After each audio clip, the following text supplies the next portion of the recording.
y a une énergie que personne ne t'enseigne à maîtriser. Elle t'habite depuis toujours.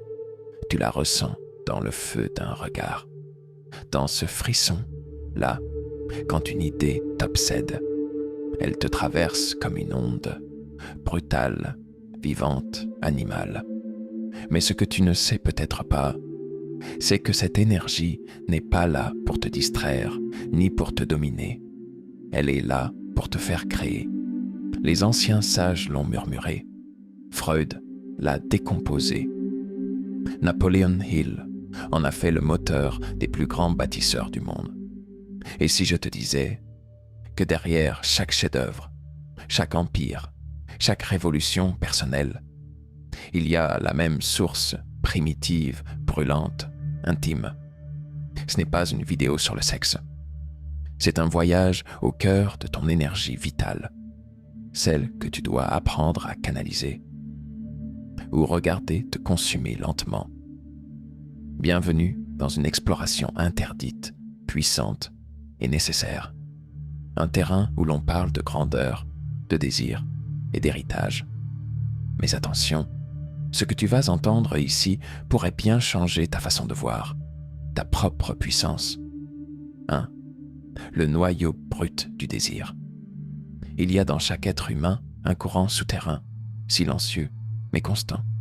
Il ne fait pas de bruit, mais il pousse, il tire, il pulse. Il n'a pas de visage, pas de nom fixe. On l'appelle parfois désir, parfois pulsion. Et chez certains, ce noyau brut prend toute la place. Il ne demande pas la permission. Il surgit, dans un rêve, un fantasme, une ambition démesurée, dans cette attraction inexpliquée pour une personne, une idée ou un projet impossible à ignorer. Freud l'appelait la libido, et pour lui, ce n'était pas qu'une énergie sexuelle. C'était l'énergie de la vie elle-même, une force première, une pulsion fondamentale. Sans elle, pas d'art, pas de création, pas d'élan vital. Mais voilà, cette énergie, aussi noble soit-elle dans son essence, ne vient pas avec un mode d'emploi. Chez certains, elle explose en comportement destructeur. Chez d'autres, elle reste enfouie, étouffée, niée. Et puis, il y a ceux, rares, qui la subliment. C'est là que commence la différence. La plupart pensent que le désir est à consommer, qu'il faut le satisfaire, l'évacuer, le fuir parfois, mais très peu comprennent que le désir, lorsqu'on le garde vivant, mais dompté, devient une matière première, malléable, puissante, féconde. Imagine un feu. Tu peux t'en approcher pour te réchauffer, ou bien t'en éloigner pour ne pas te brûler. Mais certains choisissent de le canaliser pour forger du métal. C'est exactement ce que Hill suggérait, que les plus grands accomplissements de l'histoire humaine ne naissent pas d'un esprit froid, mais d'une énergie transmutée, du désir transposé, du chaos transformé en vision claire. Pas une suppression du feu, mais une alchimie. Et toi, tu fais quoi de cette énergie? Tu l'écartes? Tu l'ignores? Tu la dissipes? Ou bien, t'est-il déjà arrivé de la retenir? Non pas pour la nier, mais pour l'élever? Parce que c'est là que tout commence. Pas dans la possession, pas dans la gratification immédiate, mais dans l'instant où tu décides, je ne vais pas fuir cette force, je vais m'en servir. 2. La chambre interdite. Imagine un homme. Il vit dans une grande maison, belle, bien rangée. Chaque pièce est soigneusement organisée. La salle des idées, le salon des responsabilités, la cuisine des projets, la bibliothèque des souvenirs. Mais il y a une pièce qu'il ne montre jamais. Une porte fermée à clé, tout au fond du couloir. Elle est là depuis toujours. Quand il passe devant, il sent quelque chose dans son ventre. Une tension, un frisson, parfois une chaleur sourde. Il détourne les yeux. Il dit que ce n'est rien, mais il sait qu'un jour, Il devra ouvrir cette porte, car derrière, il y a lui-même.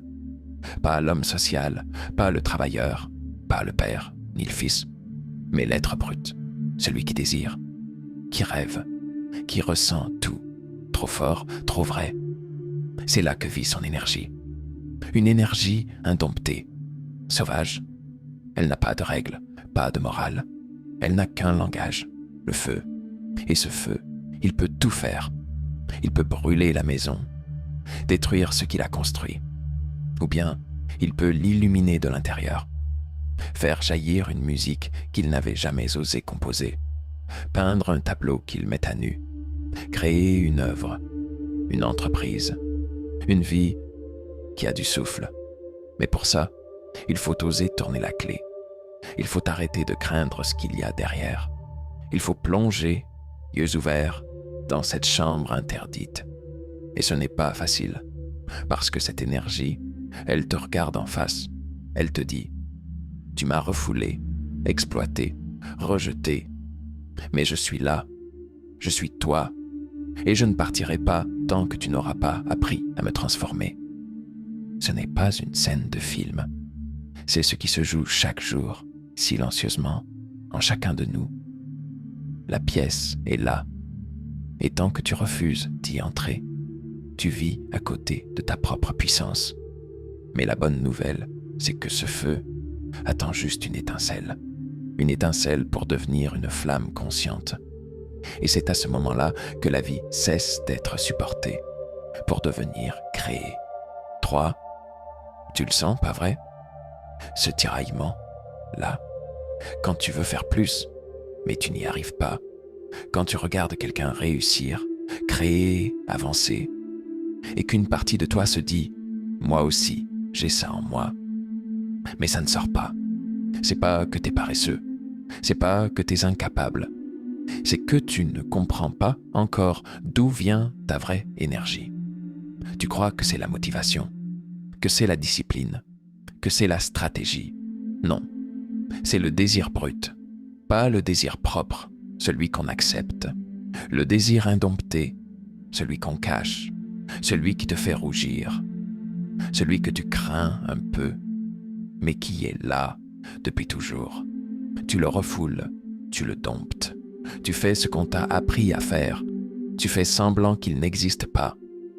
Mais quand tu fermes les yeux, quand t'es seul, tu sais qu'il pousse à l'intérieur, pas pour te détruire, pour te libérer. Ce feu-là, tu crois qu'il veut juste du plaisir? Il veut du sens, il veut créer, il veut bâtir quelque chose qui mérite cette intensité. Mais tant que tu le dilapides dans des plaisirs instantanés, des distractions, des excuses, il se décompose, il s'atrophie, et toi, tu t'éteins, doucement. Alors je te demande juste une chose. La prochaine fois que tu sens cette montée, cette pulsion, ce feu, ce vertige, ne l'anesthésie pas. Écoute-le. Demande-lui, où veux-tu m'emmener si je te laisse me guider vers ce que je suis vraiment? Parce que ce n'est pas contre toi. C'est toi qui veux éclore. Enfin, 4. Ce feu qui monte. Il monte. Tu le sais, il monte. Pas comme une idée, pas comme un raisonnement, comme un feu, un flux, une vague. Il monte dans ton ventre, dans ta gorge, dans tes mains qui tremblent quand tu t'approches trop près de ce que tu veux vraiment. Il monte, ce feu-là, et il te fait peur, parce qu'il n'est pas poli, parce qu'il ne demande pas la permission, parce qu'il bouscule. Il n'est pas là pour te caresser, il est là pour te réveiller. Ce feu, c'est ton langage oublié, celui d'avant les mots, d'avant les dogmes, d'avant les compromis. Ce feu, c'est ton génie brut, pas celui que tu montres, celui que tu caches. Le feu du peintre qui ne sait pas encore peindre, du poète qui n'a pas encore parlé, de l'architecte sans plan, sans règles, sans mur. Ce feu, il veut sortir, mais pas n'importe comment, pas en cri, pas en violence, pas en fuite, en forme. Il veut se faire vision, Il veut se faire œuvre. Il veut se faire trace. Et toi, tu es son canal, son souffle, son temple. Mais pour ça, tu dois ouvrir la cage, laisser brûler ce qui doit mourir, laisser jaillir ce qui veut naître. Pas besoin de tout comprendre. Ce feu n'est pas là pour être compris. Il est là pour être honoré. Alors, quand il monte, ne le retiens pas, ne l'étouffe pas, ne le redirige pas vers des ombres faciles. Écoute-le, respire-le, laisse-le te traverser, parce qu'il ne te veut pas du mal. Il veut te rendre incandescent. 5. Ils savaient, pas parce qu'on leur avait appris, pas parce qu'ils avaient lu un manuel, mais parce qu'ils avaient senti que cette force en eux, ce feu au creux du ventre, n'était pas là pour être gaspillé. Ils l'ont utilisé. Léonard de Vinci, par exemple, un homme hanté par des visions, inadapté aux règles, dérangeant par son intensité. Il ne fuyait pas ses pulsions, il les convertissait. Dans chaque esquisse, chaque machine, chaque coup de pinceau, il déposait une tension intérieure maîtrisée. Il n'a pas satisfait son désir. Il en a fait un langage nouveau. Nikola Tesla, lui, a fait vœu d'abstinence. Non par morale, mais par stratégie. Il considérait que son énergie sexuelle était la matière brute de ses inventions. Il refusait qu'elle se dilue. Il préférait la canaliser dans l'électricité, la vibration, le champ magnétique du futur. Il ne voulait pas être distrait. Il voulait incarner la vision. Et puis, il y a ceux dont on parle moins, des bâtisseurs, des leaders, des écrivains, tous animés par quelque chose de plus grand que leur propre plaisir. Napoleon Hill les avait observés, un à un. Il avait compris leurs secrets. Ce n'était pas le talent, ce n'était pas la discipline, c'était la transmutation. Ils avaient transformé ce que beaucoup dissipaient en puissance mentale, en endurance créative, en clarté de mission.